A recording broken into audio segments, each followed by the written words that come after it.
Welcome, everyone. It's time to settle down and settle in. Please be silent as soon as the prelude begins so we may all enjoy it. Thank you so much.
Hello and welcome to the Unitarian Universalist Church of Las Cruces. We welcome those of you who are in our sanctuary this morning or joining us online. It is a joy to be together in worship. Visually, I am a Black, dark-skinned, stocky, transgender man. My pronouns are he and him. My hair is brush cut and I have on black glasses. They're new, so I'm still trying to adjust to reading here. I'm wearing a green and white flowing African print robe, a purple t-shirt that says, "Made with the love, strength, and resilience of my mom." Hi, Mommy. And blue slacks. I am so happy to be here with my kid, Carrie, today. Welcome. My name is Carrie Bell Delgado, your service associate for this service. My pronouns are she and they. Visually, I'm a 5'2", Black, biracial, non-binary person. My hair is dark brown, in braids, and pulled back into a ponytail. I'm wearing a yellow shirt, a flowery scarf, and a black skirt with pockets. A warm welcome to all of our guests. Whether this is your first visit or your 100th, you are a part of this beloved community.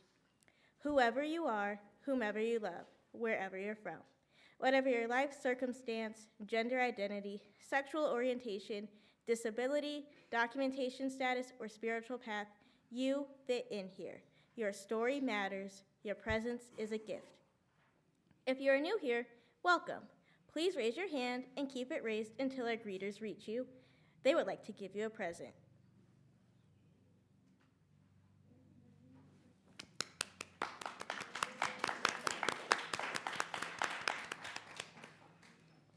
Please also fill out the visitor card located in the seat back in front of you, and you'll receive invitations to participate in our programs. You are invited to join us after service at coffee hour. We would love to get to know you and allow you time to get to know us. If you have additional questions, join us in the lobby by the metal art piece right after the service. As we enter into this time of worship, lean into the joy, music, and movement of this multi-generational space. Now, let us greet our neighbors in warmth and welcome. All right. Well done. Well done. Remember to smile. You have a beautiful smile.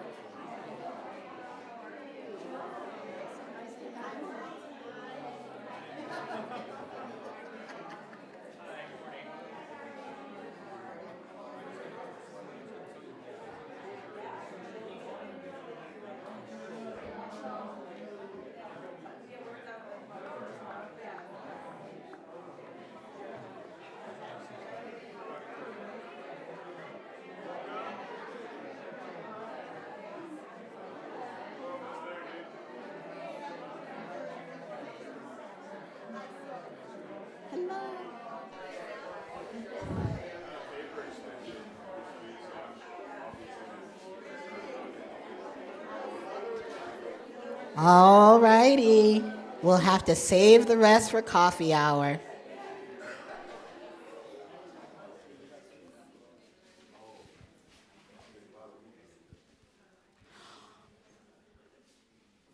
On Mother's Day, let us mark how beautiful and complex it can be to mother and be mothered.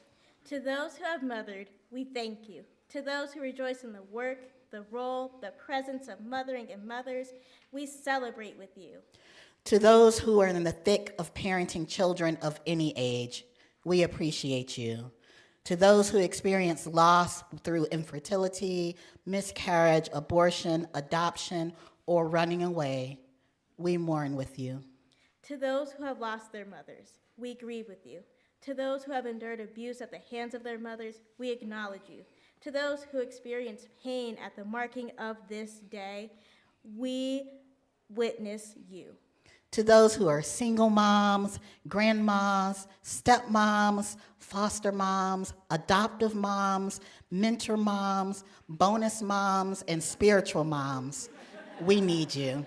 And to those who are pregnant with new life, both expected and surprising, we anticipate with you. May we reflect with gratitude on the wide spectrum of mothering that happens in our lives and in our communities.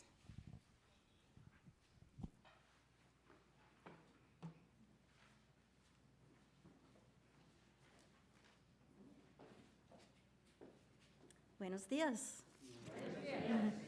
I'm not Eric. I'm Kathy Cox, and he's on a vacation right now, visiting family. So I will try to lead us with our hymns today. And I am a white, sort of white woman of medium-ish build.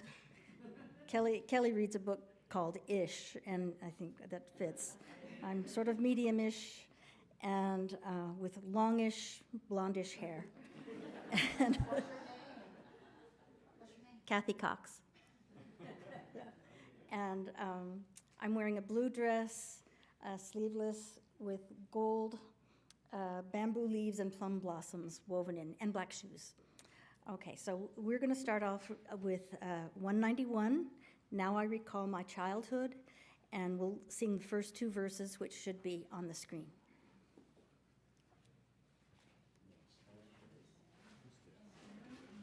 Oh, yes, rise in body and spirit, please. Yes, I'm sorry, I forgot.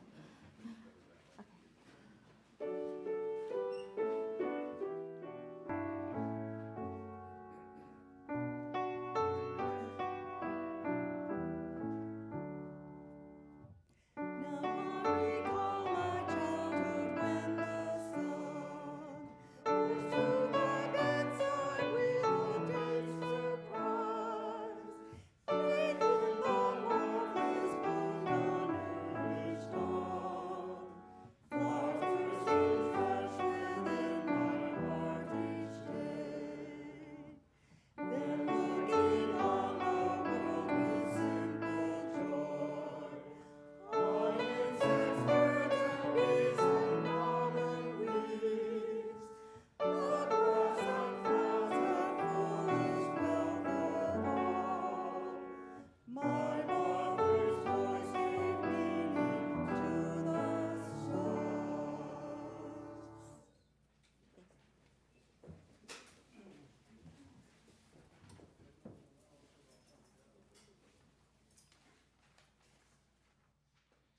In our Unitarian Universalist tradition, we light a chalice as a symbol of our shared faith and community. As Jillian Lang lights our chalice here in the sanctuary, we invite those joining us online to share in the chat where you are lighting yours. We light this chalice for all the mothers and mother figures that used to be dad mothers and more than one mom mothers, the grandmothers, aunts, and extended family members who mother, the soon-to-be mothers, the wish they were mothers, the never wanted to be mothers, and the it's complicated mothers. The birth mothers, foster mothers, adopted mothers, stepmothers, the single mothers, separated mothers, stay-at-home mothers, unhoused mothers, the grieving mothers, those who grieve their mothers, and those whose grief is complex. For all the communities that mother, and for all who depend on the great mother, you are held and beloved. Please rise in body or spirit and join me in saying our church's affirmation of covenant and singing the doxology in English and Spanish. The words are on the screen. Love is the doctrine of this church. The quest for our truth is our sacrament, and service is our prayer. To dwell together in peace, to seek knowledge in freedom, to serve others in community, to the end that all souls shall grow into harmony with creation. Thus we covenant with one another.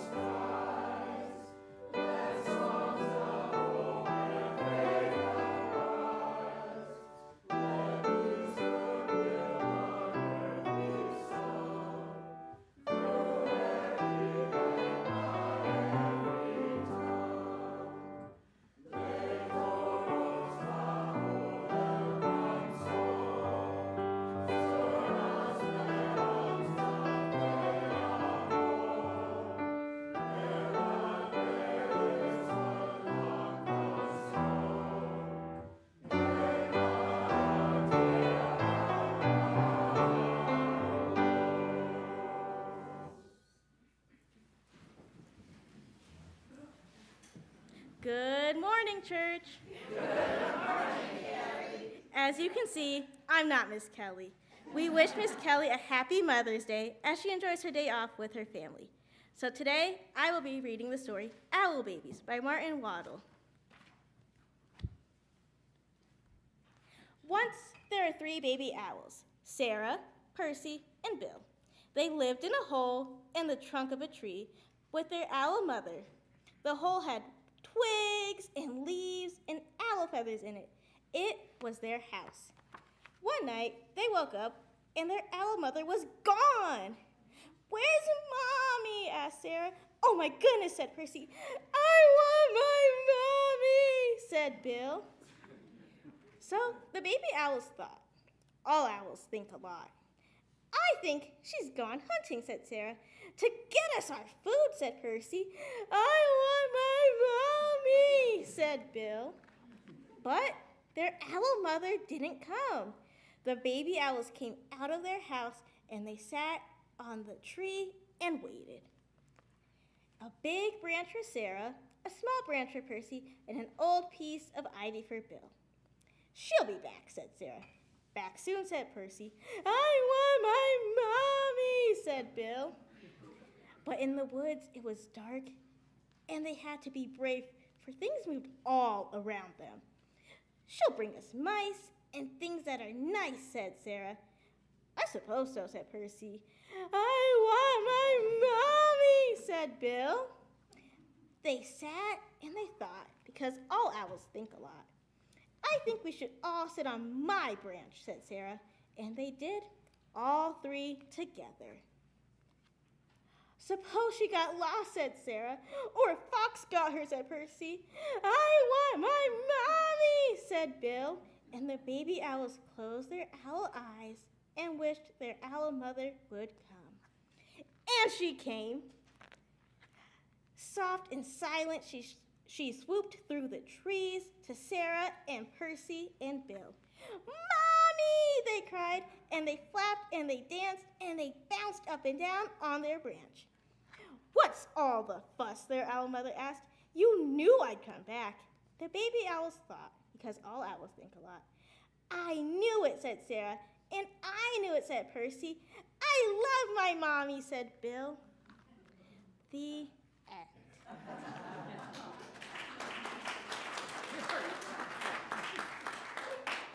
And now we will be led in 2 rounds of the children's blessing. And after the first round, I will lead children to the classroom through the door in the breezeway.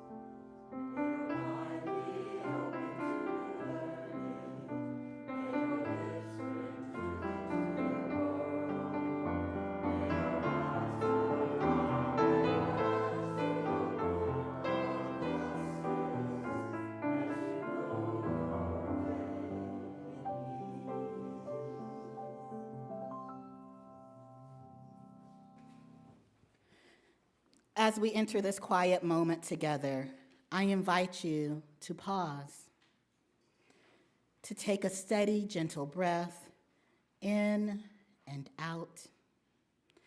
Let your breath anchor you here and now in this circle of care. This is a time to honor the fullness of life, the joys that lift our hearts, the sorrows that weigh heavily, the questions we carry quietly inside. Whatever you bring this morning, know this: you are not alone. You are held here.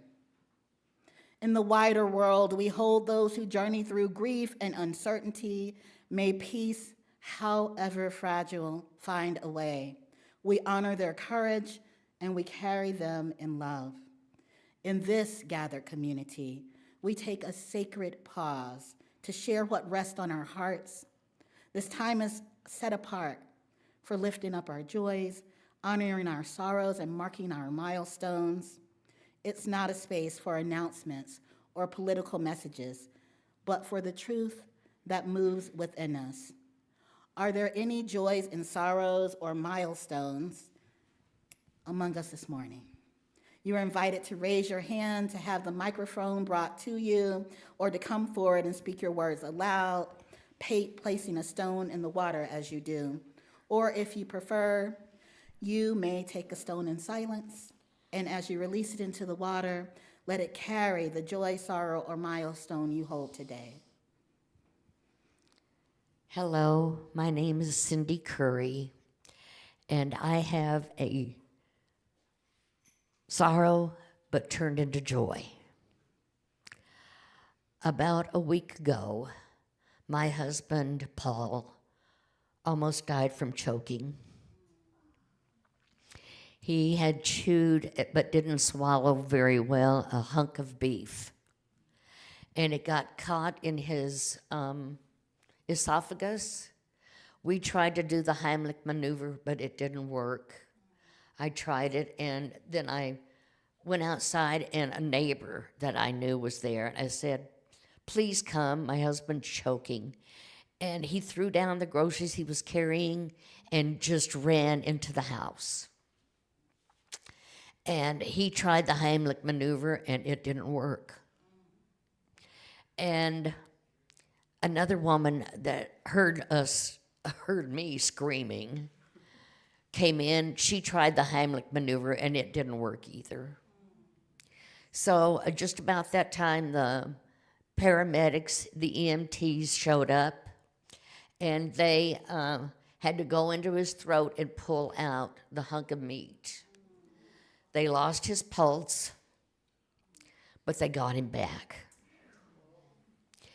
And they did CPR on him, and they got, like I said, they got him back. But in the meantime, he was transferred to the hospital where we found out he had a cracked sternum and 3 broken ribs because of the Heimlich maneuver.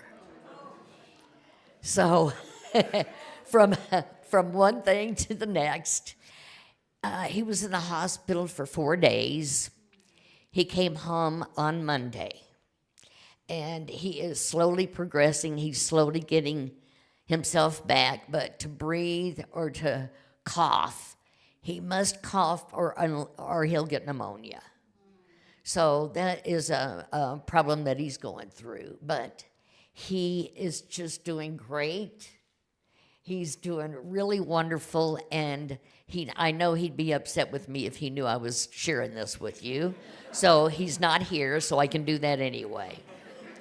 So I just wanted to thank you for letting me share that with you, and just want to know that, put him in your thoughts, and, tell the universe thank you for saving his life. Thank you very much. Thank you very much.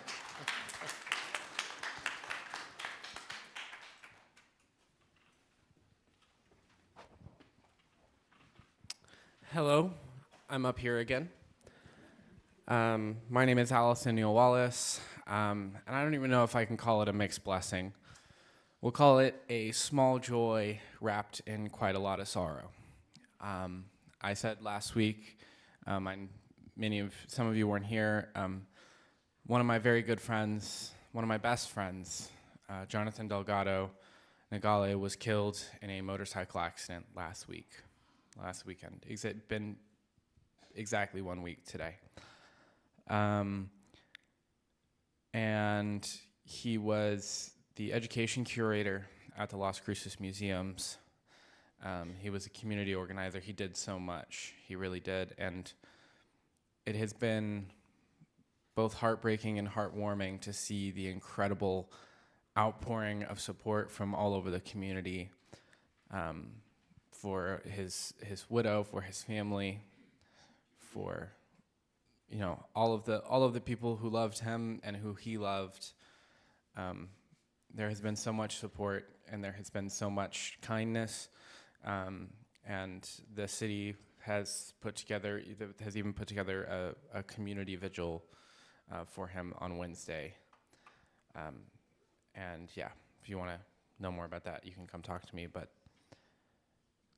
the outpouring of support has been beautiful, for such a tragic loss of someone who is only 28 years old. Yeah, that's my piece.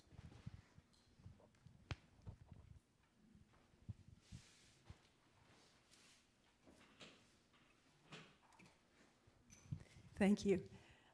My name is Susan Hitchka, and we've been, my husband and I, in France for since, I don't even know, I guess we left the 3rd week in February, and we got back this week. So that's a joy of mine. We're happy to be back.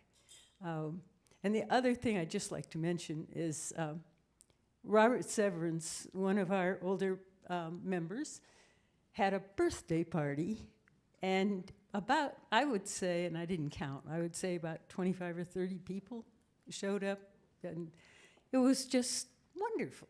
And we held this, by the way, at the Mesilla Valley Hospice, where he is now living.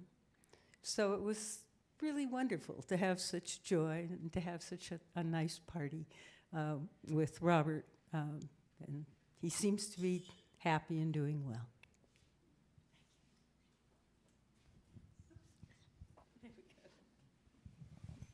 Hi, this may seem minor, but in fact it's very important. My son turned 55 early April. I forgot his birthday. I did not call him and wish him happy birthday. And he gave me all possible clues ahead of time to do it, but it didn't work. I did go out and visit Ben and his partner Taylor, and the head of the family, who is Bradley, who is my grandson, who will be 2 years old in November. And so I guess it sort of made up for my forgetting his birthday, because they did call me this morning and wish me happy Mother's Day. So.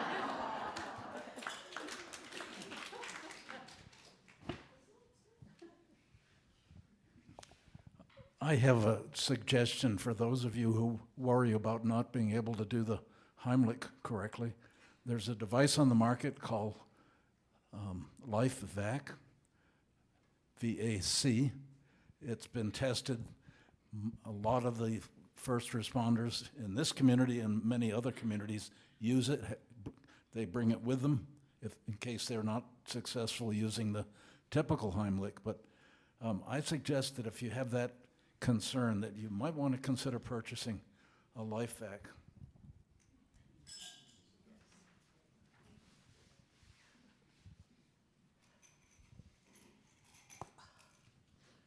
Buenos dias. I just want to say, since it's Mother's Day, I wanna talk to you about my mom. She wasn't necessarily a very loving mother, but she loved me in an incredibly great way. And that is when I was a kid, she would lie me down on the couch for my afternoon nap. And then she proceeded to read to me until I got sleepy.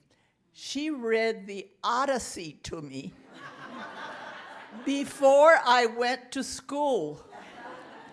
And she would say to me before she started reading, now, if you don't understand, and she would say it in English and Spanish, if you don't understand something, ask.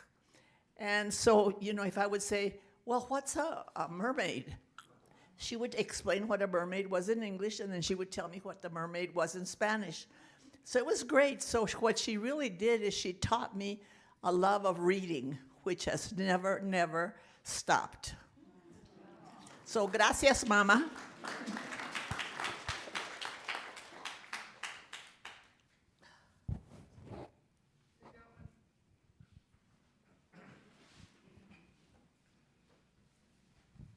Good morning, church. I'm sorry for that. I have a couple of joys, actually. They both occurred last night. This church started a fine dining experience out at the J. Paul Taylor Center for Young Men in 2004. And we have been involved with it. But 2025 was a terrible year for Haney and Lynn. We weren't in church. We weren't doing anything that included being near people. So last night was the first time I'd gone to one in a long time. Elwin and Peggy had kept me involved by having me organize it. But actually attending one, and last night was the first time. And the same time, the church also had a grandparent program for people whose families are far away. Lynn and I and Sally Atkinson have been Cassie's youngest daughter's grandparents for a number of years. Frankly, Caitlin was about that tall. Now she's that tall. And she and her significant other were down for Mother's Day with Cass today, but the whole extended family was over to our house mainly because they couldn't get a reservation at a restaurant. But when I came home from the dinner, they were still there, so I got to see Katie and Harvey. All right, as was good.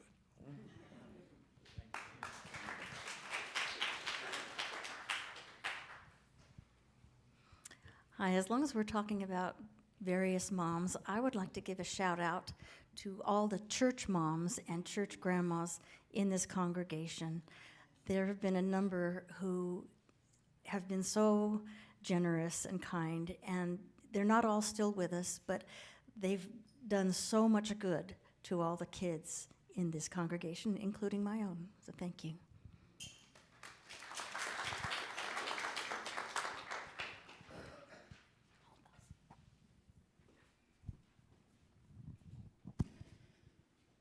As we close, we offer this final stone for all the unspoken prayers that live in our hearts, joys, sorrows, and griefs, milestones, and gratitude held tenderly by this community.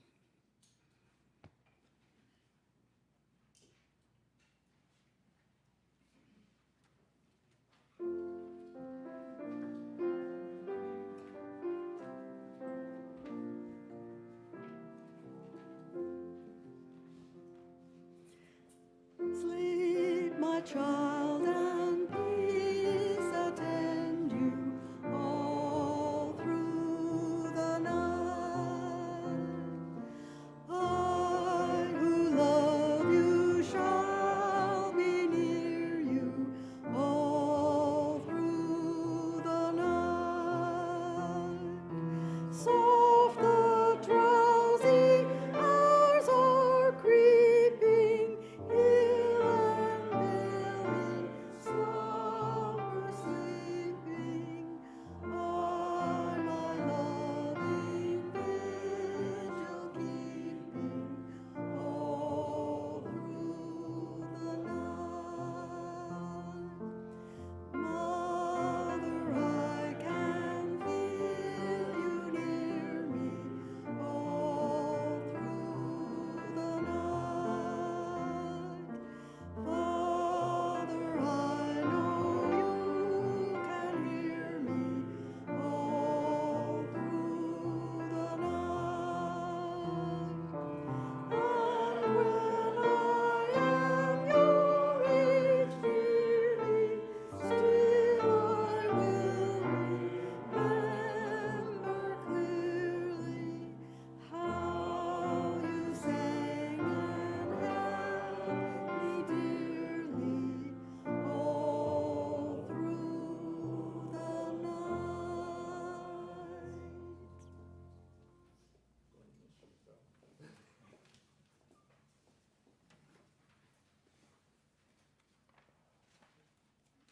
As we gather in this sacred space, we are invited to invest in our church's mission and shared life. The offering we take today and every Sunday is more than financial support. It's a reflection of our commitment to this community and the values we strive to live out: love, justice, welcome, and care. Our church depends on each of us. Your generosity sustains our worship, programs, partnerships, and our ability to grow in faith and service. Whether you make a one-time gift, support today's Change for Change partner, or fulfill your annual pledge, every contribution helps strengthen our community and extend our reach. This quarter, our Change for Change partner is Project Link of the Las Cruces Public Schools. Project Link works to improve the educational outcomes of children and youth experiencing homelessness. Project Link also assists families in need. You can make your donation with credit card at the Give link on our church's website. Click Social Justice, followed by Change for Change, by placing change in the offering or bills in the green tagged envelope, or by writing a check to the UU Church of Las Cruces with Change for Change in the memo line. Thank you for your support. Through this partnership, we carry our values beyond these walls. You can give online, by mail, or by placing your gift in the basket. Every gift matters, and every gift makes a difference. The offering will now be given and gratefully received.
In 1872, Unitarian minister Reverend Julia Ward Howe began advocating for the creation of a Mother's Day for Peace to be held on June 2nd each year. The following year, 18 cities held such a gathering. Bostonians continued to observe the day for more than a decade, while some cities continued the observance until the turn of the century, when the annual Mother's Day for Peace appears to have died out. In 1907, Anna Jarvis, a Methodist, began a campaign to establish a permanent Mother's Day. By the following year, the YMCA had taken up the cause, and in 1914, Woodrow Wilson signed a congressional resolution establishing Mother's Day in the United States. In time, the day came to be marked in many other countries. The history of Mother's Day reminds us that it is more than a day for flowers and pancakes. It's a time to highlight the aspects of motherhood that are not usually visible in the greeting card aisle.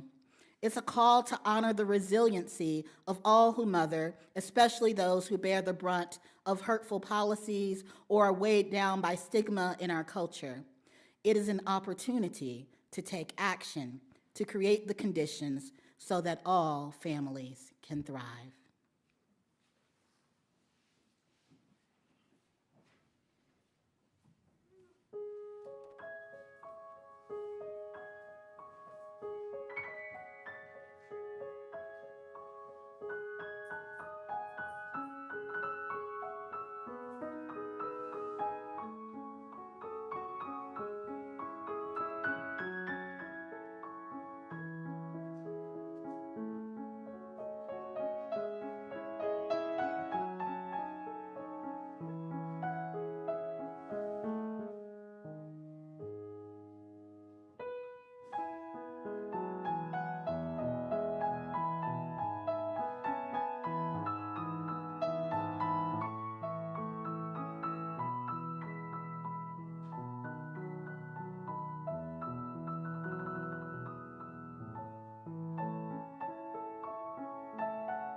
The older I get, the less interested I am in sentimental versions of Mother's Day.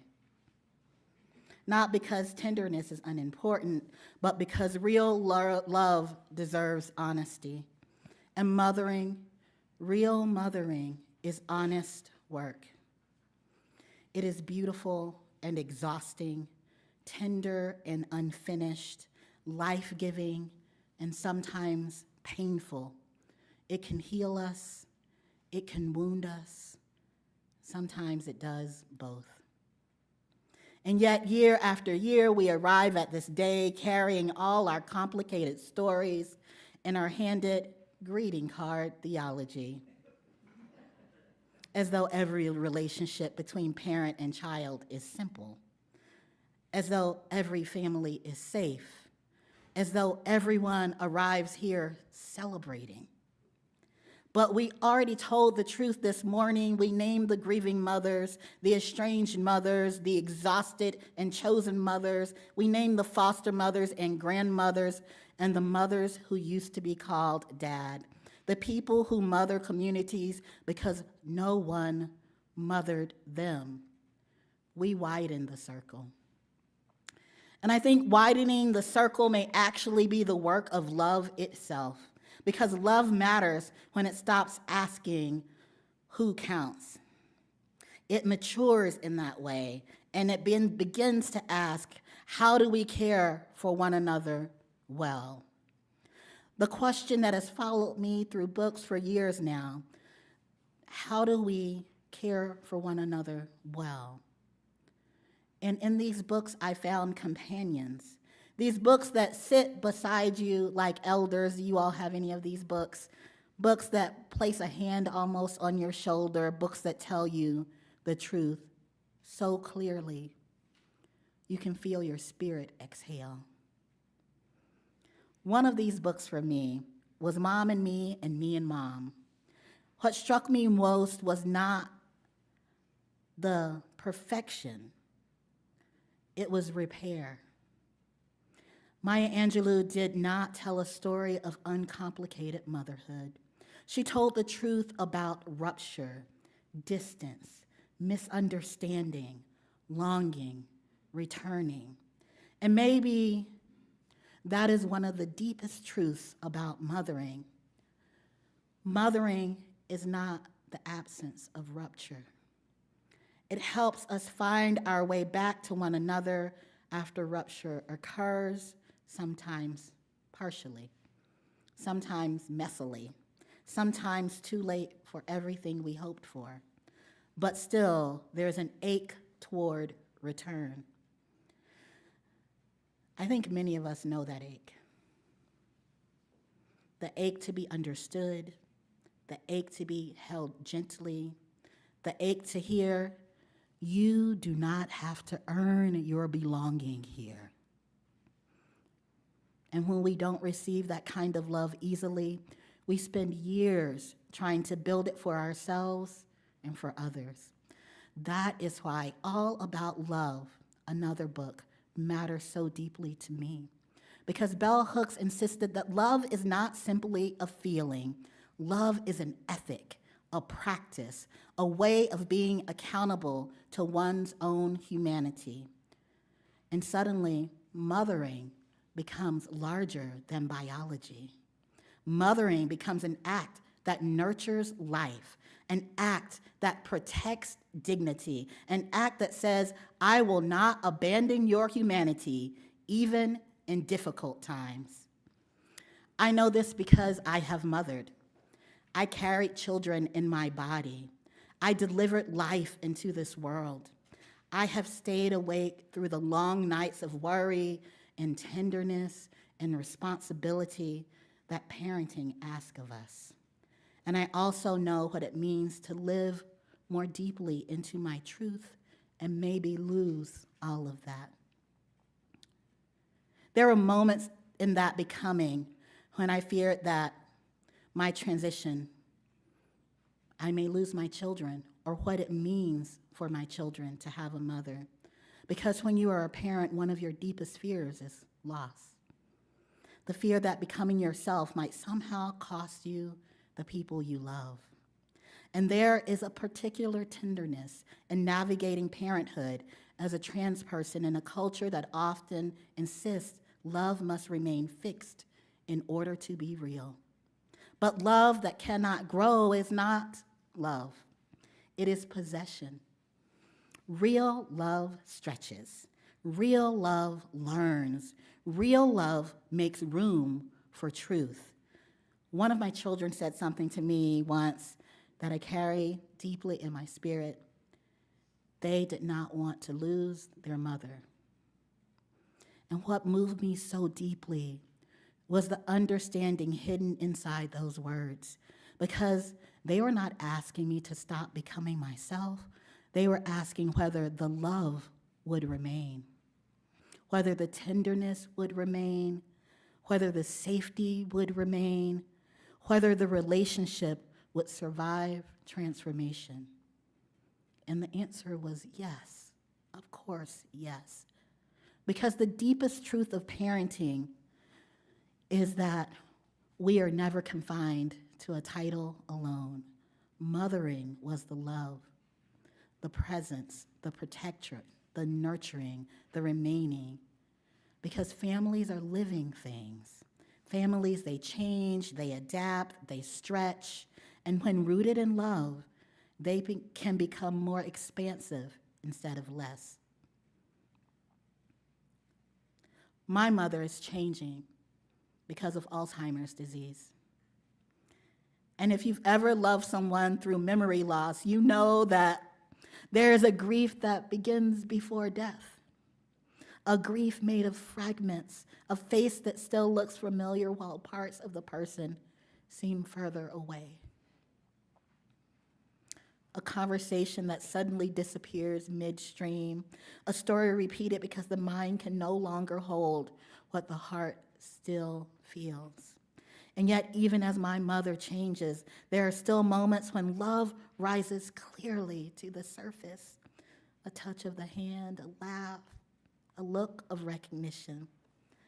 There are moments when she looks at me and I can still feel the fullness of her love across the room before words arrive.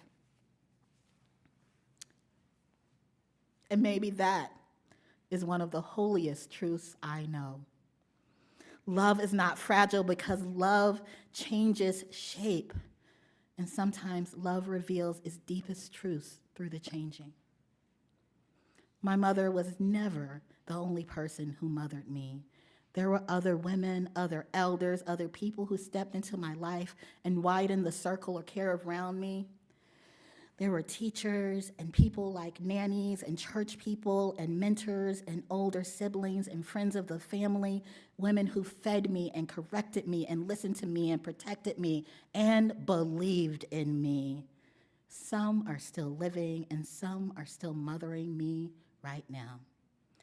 And that too shaped my theology because I no longer believe mothering belongs only to biology.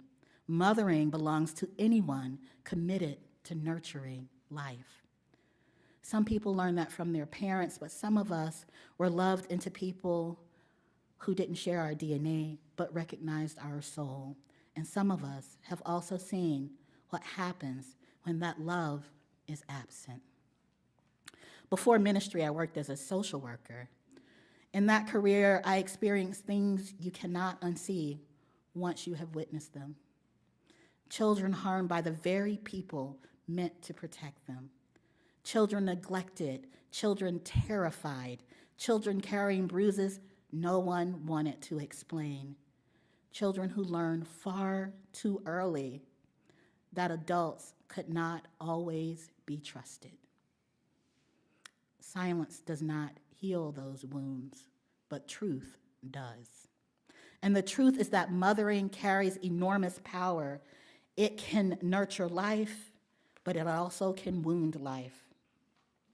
Which is why I reject sentimental theology that treats motherhood as automatic sainthood. Mothering is sacred because it shapes human beings, and anything powerful enough to shape human beings deserves honesty, accountability, reverence, and care. That is why people who truly shape us are rarely the loudest people in the room. Usually, they are the ones who remain, the ones who notice, the ones who keep showing up. In Breathe, a letter to my sons, Imani Perry writes with breathtaking tenderness about raising Black sons in a world that does not recognize their sacredness.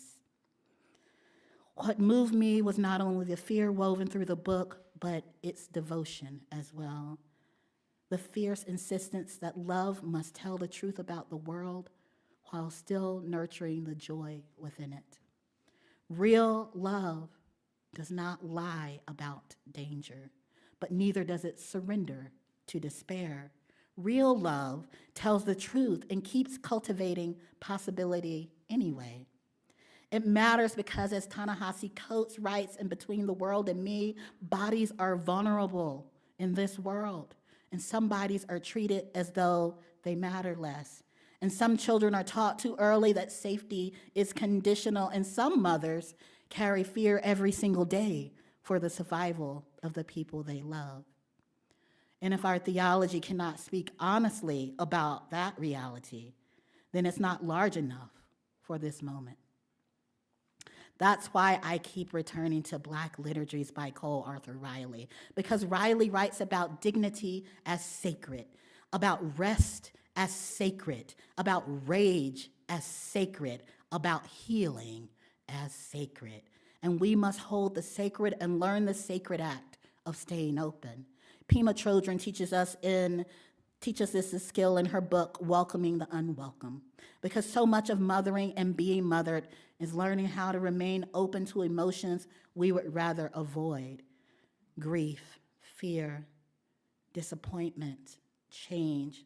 Mothering asks us to stay present even when life becomes uncertain. And perhaps that is one reason so many people are exhausted right now, because we are carrying enormous uncertainty collectively. People are trying to raise children through violence and climate crisis and political instability and economic pressure and loneliness and relentless fear. People are trying to mother one another through systems that reward burnout and disconnection. And still,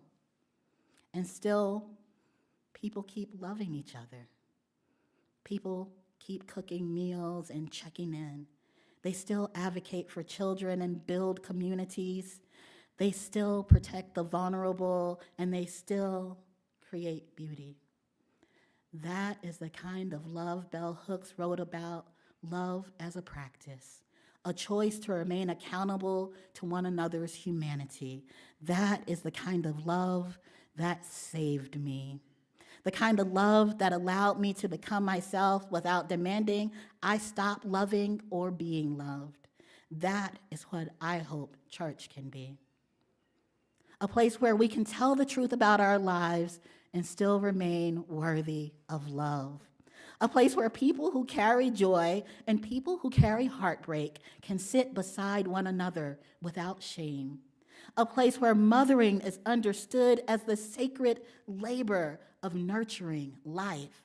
And perhaps that labor belongs to all of us, because every one of us leaves traces in another person's lives. We shape each other constantly with our tenderness, with our courage, with our listening, with our silence, and with our care. Someone taught you how to love. Someone expanded your imagination of what was possible. Someone held your spirit together long enough for you to become yourself. And maybe today is not only about honoring mothers. Maybe today is about honoring all those who practice love strongly enough that we're still living inside its echo. The teachers, the elders, the aunties and mentors, the friends and caregivers, the communities, the people who widened the circle and made room for us. May we give thanks for them. And may we become that kind of presence for one another, still growing, still learning, but willing to nurture life, willing to protect dignity, willing to remain open-hearted in a world that teaches closure, willing to practice love again and again and again. Amen, Ashe, blessed be.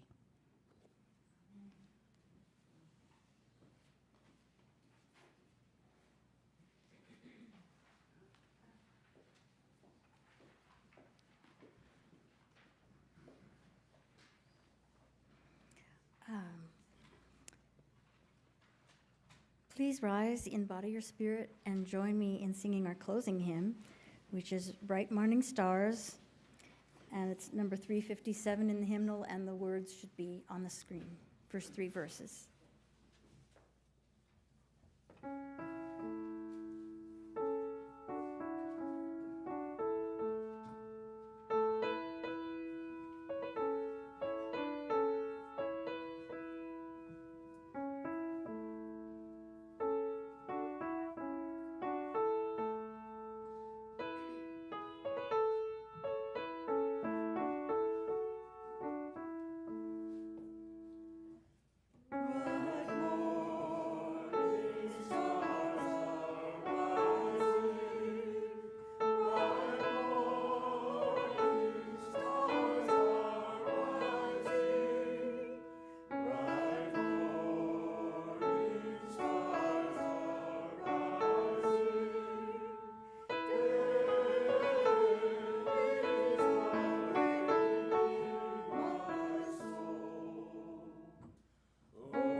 May we go from this place taking attentive care of our world, our community, and those precious beings entrusted to us by biology or by destiny or by friendship, fellowship, or fate. Give us all the heart of a mother today. Amen.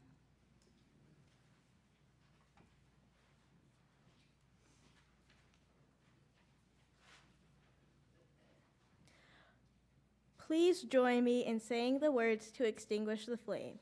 The words are on the screen.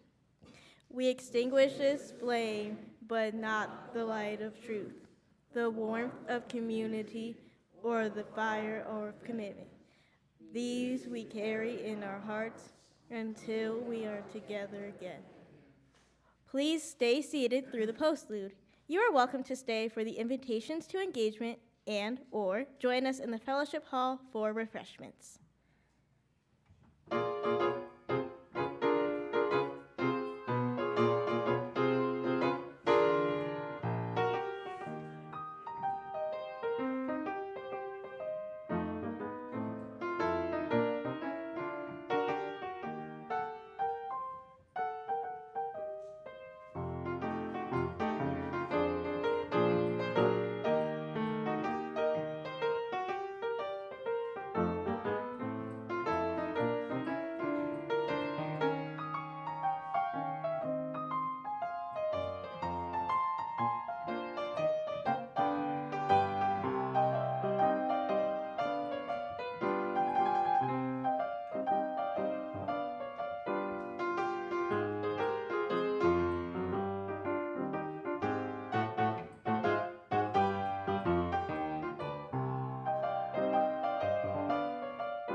So I am Carol Cassavant, one of the members of your board, about to give you your terms, I was about to say in terms of endearment, been watching too many movies. So I am a less than average height, average weight, blue shirt and flowered skirt, and of course, a black and white hat. Can't be there without the hat. Okay, so here at the UU Church of Las Cruces, our announcements aren't just updates, they are invitations to action and engagement. Each one is a chance to connect, to show up, and to live our values in real ways. These are the opportunities to grow in community, deepen your faith, and make a difference. So, roundtable. Education never ends, it never wins either. Oops. Come learn with us. We have discussions, not arguments. Our goal is to learn more about all sides of issues and to learn more about one another. If you have a topic you would like discussed, contact Jan Thompson or Alyssa Sanchez. May 11th, planning for after death, Dan Townsend has researched cost, the environmental impact of various options for what you would like to have done with your body when you or your loved one dies. Too few people know of all the possibilities and the pros and cons of each. Pre-planning and conversation with families are encouraged. Roundtable is held at 6:30 in person in the sanctuary at the UU Church. It may also be accessed by Zoom. New UU classes, and I can't even begin to tell you how wonderful these classes are. Been there myself. If you are new to UUCLC and want to know more about our church and its origins, this is for you. There will be 4 sessions, May 17th, May 24th, 31st, and June 7th, from 11:30 to 1:30 in the library. Childcare will be provided. Reverend Nancy J. Anderson, Minister Emerita, will be our facilitator. And these will be the questions to be discussed. Do you know the World Wide Web was invented by a Unitarian Universalist? Who knew? Who else in history was a UU? And do you know the origin of our chalice symbol?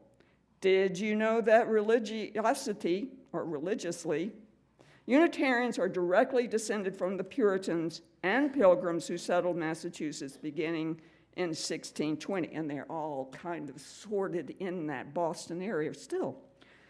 Greeters meeting, true to my heart, this will be a meeting of greeters to be held on May 24th in the sanctuary immediately following the service. This includes those who have been greeting, those that have an interest in greeting, and in addition to just general check-in, we're trying to find any suggestions or what has or has not worked with some of our changes. For those who are interested in greeting, this is a chance to see what else is happening. Sunday service meeting, May 13th. Our Sunday services meeting will take place Wednesday, May 13th at 5:30. We welcome anyone who is interested in participating in planning weekly worship services to join us in the library at UUCLC or on Zoom. The link will be provided. Okay. Now, one last. The Town Ball has a showing of art, drawings of Roy Vanderay, Carl Cole, and Charlie Schultz. And that's what I have to say today. Thank you.